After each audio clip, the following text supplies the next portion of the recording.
10 ساله که تحت سیطره علمیه این موضوع. رژه افتخار برای چیه به نظر شما؟ 10 سال، هر سال اونم یه ماه، همش رژه افتخار و چه صحنه هایی. من خودم اون طرف صحنه هاشو دیدم، عروسک های از آلت تناسلی، مرد 60 ساله لخت که اون وسط داره میپیچه به خودش.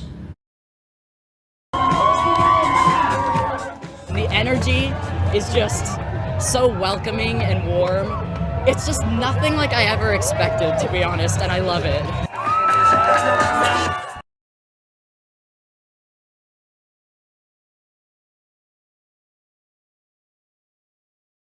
نظر شما چیه؟